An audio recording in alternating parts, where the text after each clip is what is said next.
Welcome to this series of 4 videos on learning how to adapt B4 lenses, specifically 2/3 inch B4 lenses. In this 4-part series, we'll go over choosing a B4 lens, choosing an adapter for that B4 lens, supporting the B4 lens with lens support, and then powering the B4 lens.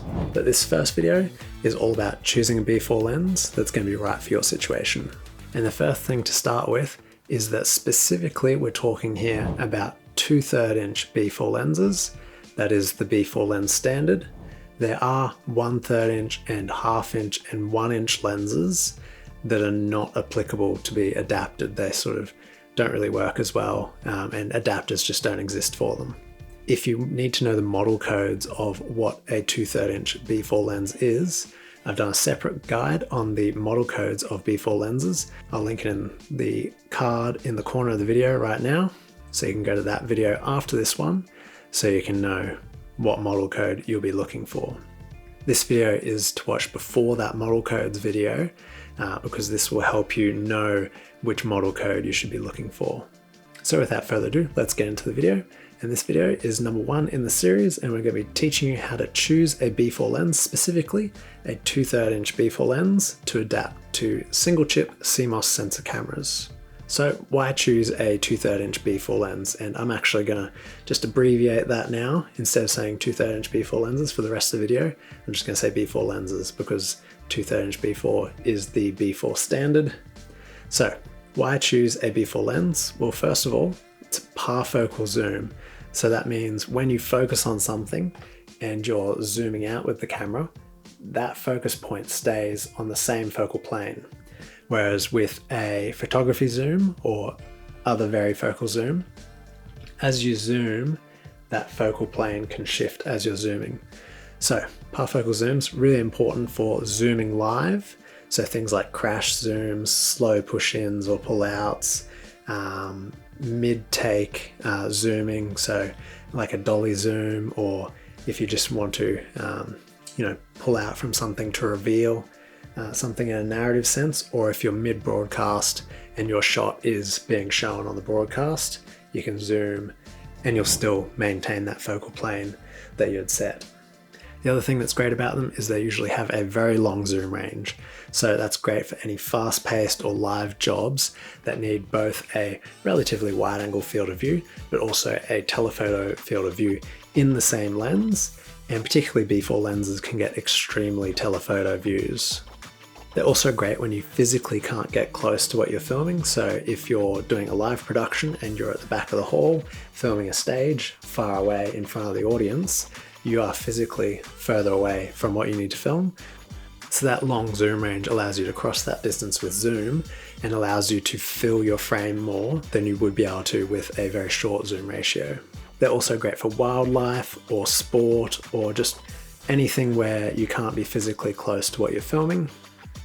Sometimes you're also shooting in a location where you don't have the ability to change lenses. Maybe it's too fast-paced of a situation, or it might be a situation where it's dusty or snowing and you don't want to expose the sensor to that dust or snow.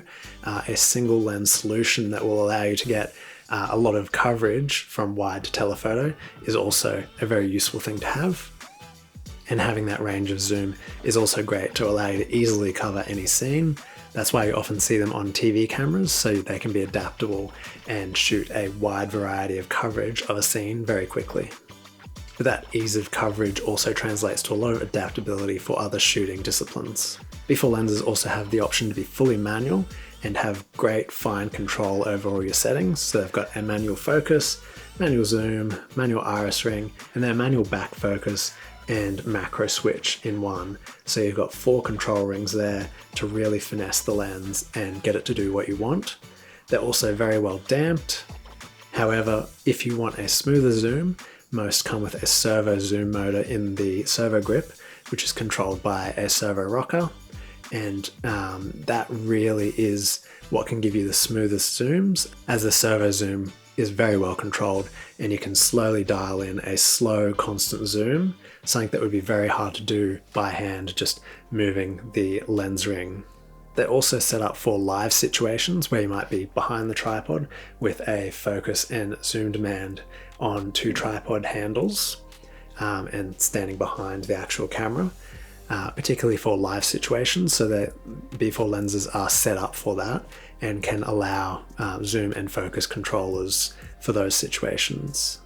As I mentioned before in the control rings, they also have a macro switch, which is incredibly useful. So you can get your very far telephoto shots with regular focus, you can get your wide shots and medium shots with regular focus, but when you need to get extremely close to something, say I wanted to get the lens almost touching this microphone, I could engage the macro switch and it would allow the front element to be basically, at the microphone and allow for a very, very close focus. So not only can you get a very wide field of view and a very long infinity focus, you can also focus incredibly close to what you need to film. So if you are down at a macro scale, say someone is chopping onions on a cutting board and you need to be right there next to the knife, you can focus that close with a B4 lens. Basically, B4 lenses, the name of the game is adaptability. So that's a bit of background why you might want to choose a B4 lens and see if a B4 lens might be right for your use case. Next, we're going to go into choosing HD or SD lenses, but particularly we're going to break them down. These are not official breakdowns from the manufacturers, but these are how I see the SD and HD lenses, because there's sort of different generations of quality within the SD bucket and the HD bucket. So this is how I personally classify them. So generally, the newer the lens, the better the image quality, the higher chromatic aberration control it has, and generally it's a better lens to work with in this modern setting that we're talking about now. I recommend at a bare minimum, you go for what I've labeled here as a newer SD lens. That will just ensure that there's enough image quality to actually be useful in this day and age. So the older SD lenses, not terribly useful for a modern image quality situation, but may be useful for a very characterized narrative situation, or an incredibly low budget situation. So keep that in mind. So this is how I break them down. I've got old SD lenses, I've got newer SD lenses, early HD lenses from when they just transitioned from SD to HD, and then modern HD lenses, which are after they've made some HD lenses for a while.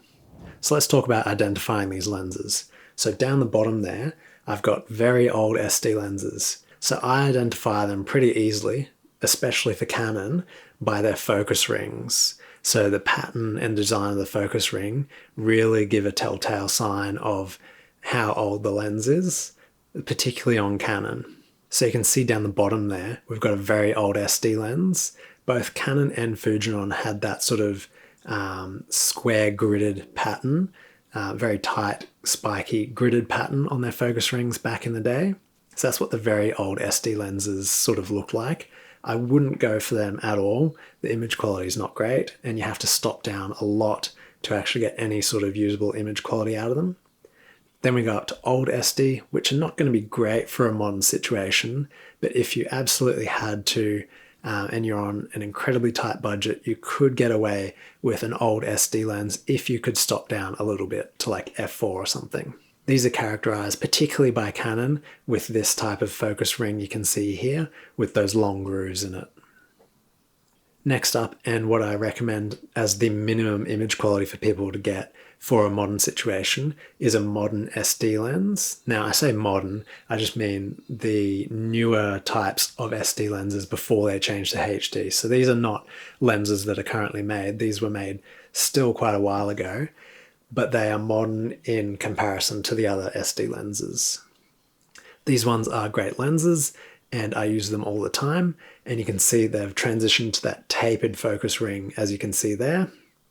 Then we're moving on to early HD, and early HD and modern SD for Canon are very hard to tell apart, besides the model code. The model code makes it very clear which is which, but the actual focus ring and body design can look very similar between the two. As you can see, between the two, the focus ring looks very, very similar. Early HD is great. They don't tend to cost too much more than a modern SD lens, and they are sort of the next step up. But don't think of it like a massive increase. early HD are only like a small step away from the modern SD lenses in terms of image quality. But then when we're moving up to modern HD, you can see they've really streamlined that tapering of the focus ring there. That's how you determine a modern HD lens. When you get up to the modern HD lenses, you actually got some incredibly great image quality. I mean, modern SD lenses, they're great, use them all the time. So if you went with a modern SD lens, I think you'd still be happy if you could shoot from f2.8 onwards. But modern HD lenses, you can shoot wide open, and yeah, they're just fantastic image quality all around. So that's the different ages of B4 lenses and how to tell them apart.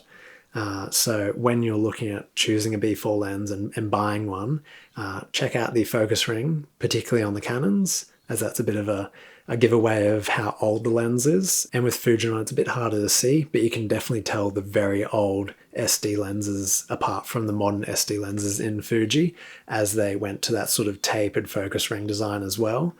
So basically, if you're looking for a lens, make sure it has a tapered focus ring, as that will tend to indicate that it's at least a modern SD lens.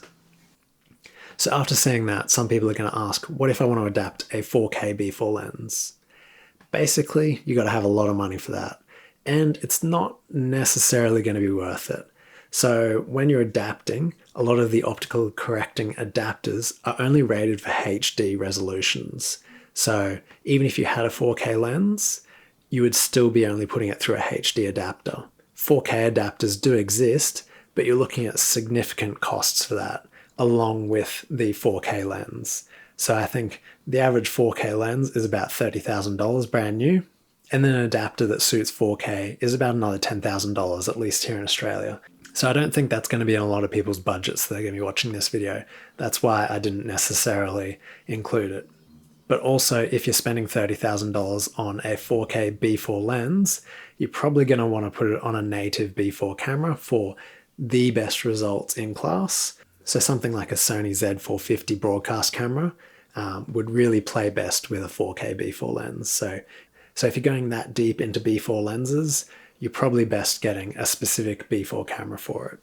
So there's a lot of things to think about when choosing a B4 lens, and yet another one is whether you want a broadcast grade or a video grade lens. There's also cinema grade, but we're just going to put cinema grade to the side for a bit. So broadcast grade and video grade are the two grades that you're probably most likely to be choosing between. Video grade is the lower price, lower feature, and slightly lower quality option of lens. These tend to have servo zoom motors with a slower maximum speed, slightly lower image quality, so not a huge amount of loss in the image quality front.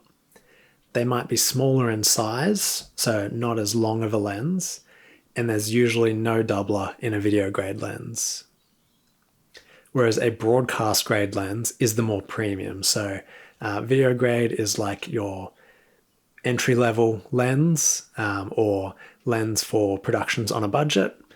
And then the broadcast grade is your professional, the best lens possible.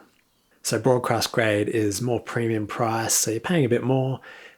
You've got more features though, and you've got a mostly metal construction compared to the mostly plastic construction of the video grade lens. Broadcast grade lenses have very fast, snappy servo zoom motors. They've got a high image quality. They have a doubler most times, which is a 2x teleconverter at the back of the lens that you can swing into the optical path. And they have a much, much better build quality with being mostly metal. So between the two, you got to think about what features you want. Do you need the features of a fast, snappy broadcast zoom with a doubler? Or do you want to spend less and have a video grade lens? And as an aside, most people won't be buying a Cinema B4 lens, but if they were, they tend to be a very stripped down version of a lens with great image quality, chromatic aberration control. But instead of the normal body of the lens with a servo zoom motor, they tend to have no servo zoom motor and replace all the gears with 0.8 pitch gears, which are standard for cinema systems. They also have generally better chromatic aberration control, better breathing control, and they also have a more damped and much longer focus throw. So in terms of image quality, They're like a step up from broadcast grade, but they also have less features because they lack that servo zoom control. So brands of B4 lenses, you might want to choose a specific brand. There are 6 brands that I have come across in my travels, but really there's probably only 4 brands that you might actually want to consider. So Canon, they're a major player in the space. They have basically everything you can need from B4 lenses. Fujinon, same thing. They're the competitor of Canon. They have everything you might need from B4 lenses. And then there's Angenieux. I don't know a heap about Angenieux, but I believe if you're in that sort of European area, that you would probably have better access to Angenieux lenses. They're probably a great player if you have more access to them. And finally, Zeiss is the 4th realistic option. They have a lot of nice B4 cinema zooms and cine primes. Schneider and Nikon, I have seen a few B4 lenses of theirs, but they looked like they were very old SD lenses, and it doesn't look like they've made any B4 lenses since. The next question people tend to ask me is, which should I choose? They either want to know, should I choose Canon or should I choose Fujinon, as they're the main ones that people are going to be able to find lenses for around the world. And what I tell them is basically both Canon and Fujinon lenses are excellent. You can't go wrong with either.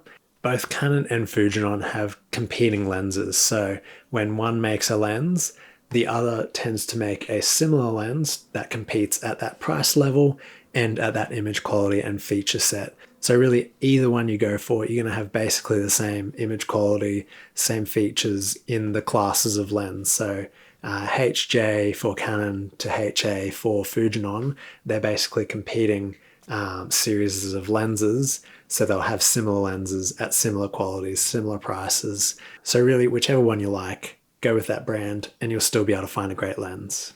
If you're going more the cinema route of B4 primes and cine zooms, both Canon, Fujinon and Zeiss, but Zeiss particularly just has cinema zooms and cine primes, as far as I've seen.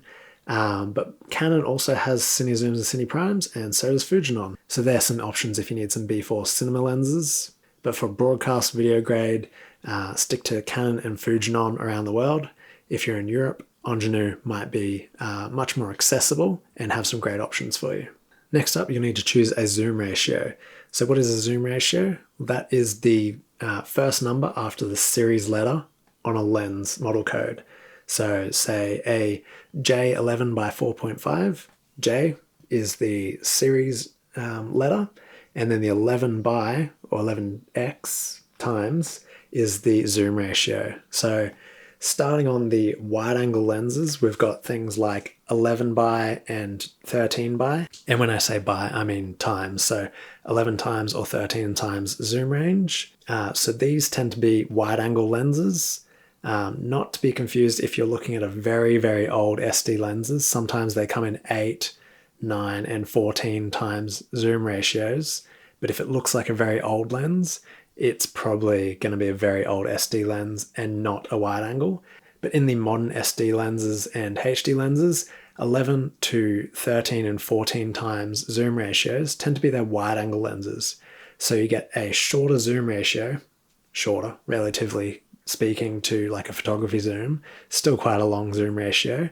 But you get that shorter zoom ratio, but you also get an incredibly wide angle field of view. So some of them, the wide angle field of view is 4.5, like my wide angle in the back there, or 4.7 or 4.3 in the really modern HD ones.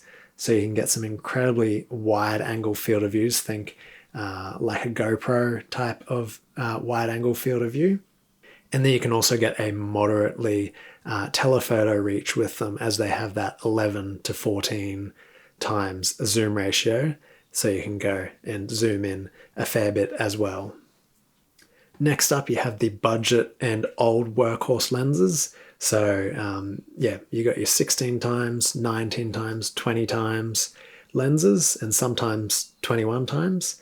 These are considered the budget workhorse lenses, either because they have a shorter zoom ratio, like a 16 times, or if they're a 19 or 20 times, they tend to be an older workhorse standard lens.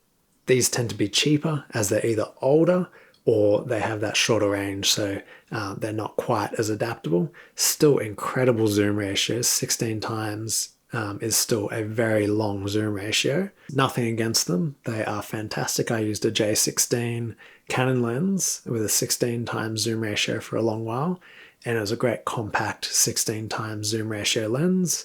Yeah, nothing wrong with the budget lenses. So if you had to choose into the budget lenses, they are still fantastic lenses. And sometimes a shorter zoom ratio is really useful to be able to have a slightly smaller, lighter lens body, particularly if you don't need that super, super long reach. Like, it is quite an extensive reach to have a 21 times zoom ratio.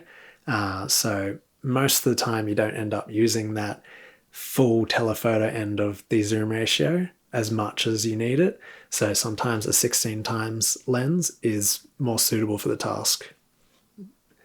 Then we have the 21 times ratio lens. Goes up to about 24 times as well, depending on how modern a lens you're buying. But basically around the 21 times is your workhorse standard lens. So if you think like a 24-70 Canon L lens back in the day was like the standard workhorse lens for a lot of photographers and videographers, this is like the equivalent standard lens that would do most of the work. 90% of the work can be done with this lens. It's got a moderate wide angle lens and an extremely telephoto reach to it, so it can cover you for most situations. And if you only had one lens, this might be the focal range that you went with.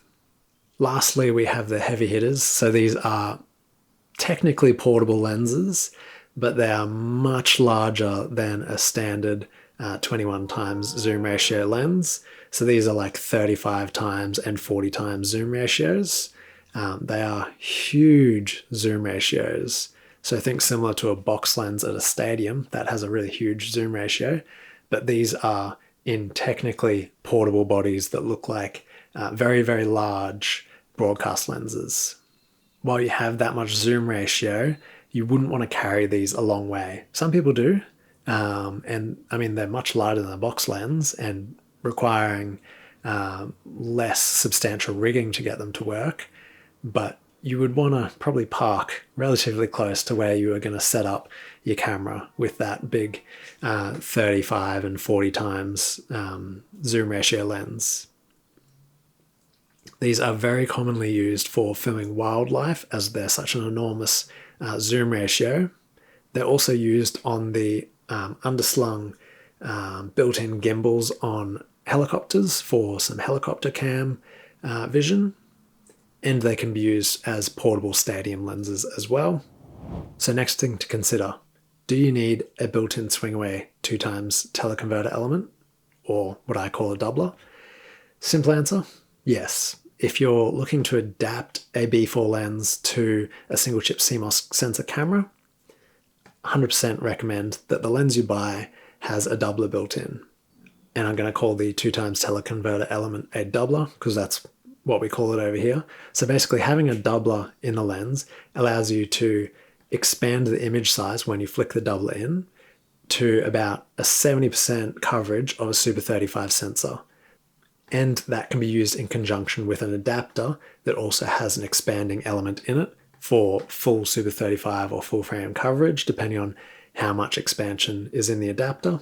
But that doubler, when it's engaged, it also corrects for about 60 to 70% of the spherical aberrations in the image, or what looks like haze or fog within the image.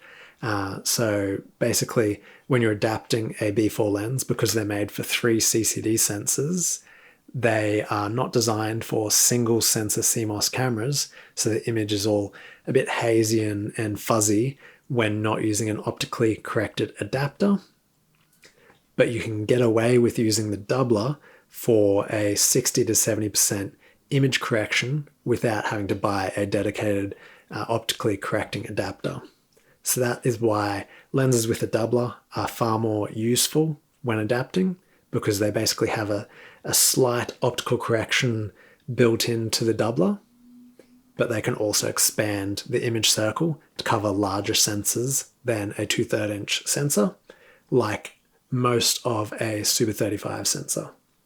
Basically, if you're buying a lens without a doubler, you are sort of locked into having to use it with an optically corrected adapter, which is expensive, whereas having a doubler allows you that option to just use the doubler for some minor correction while you save for an optically corrected adapter, or that might be enough correction for your level of image quality that you require.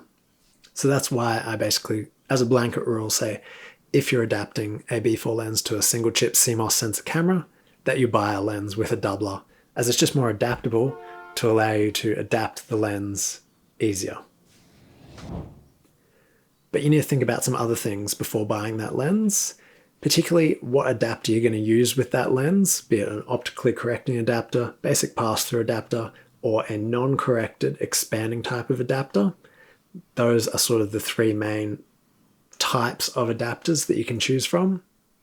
The other thing you're going to have to think about is lens support. These lenses 100% need lens support because they're very long and heavy. So if you put them on a camera without lens support, they're going to break your lens mount. So think about lens support while you're looking at lenses. And then finally is lens power. So while not essential to use the lenses, it can be good to have the servo zoom working on lenses. And there is also options to be able to have a start, stop, record button on the lens working with your camera. So while it's not essential to power the lenses and they can be used as is fully manual, it's a good thing to think about for when you might want to power the lens. So that's going to be the next 3 videos in this series. So full series, 4 videos in total. This is number 1. Second one is going to be the adapters. Third one's going to be about lens support. Fourth one's going to be about powering the B4 lenses. So that brings us to the end of this first video in the series. Now you should be able to choose a B4 lens that's going to be right for your situation or needs. And with that extra video I linked earlier and link in the description, you'll be able to find the model code that will work for you as well. So with this video and the model code video, you should be able to confidently buy a B4 lens that's going to work right for you. If you need any further advice and specific advice on your situation, I also offer consultation calls. So have a look down in the description and there'll be some information on how to get one of those. All right, that's the end. I'll see you on the next video in this series where we talk about how to adapt the lenses.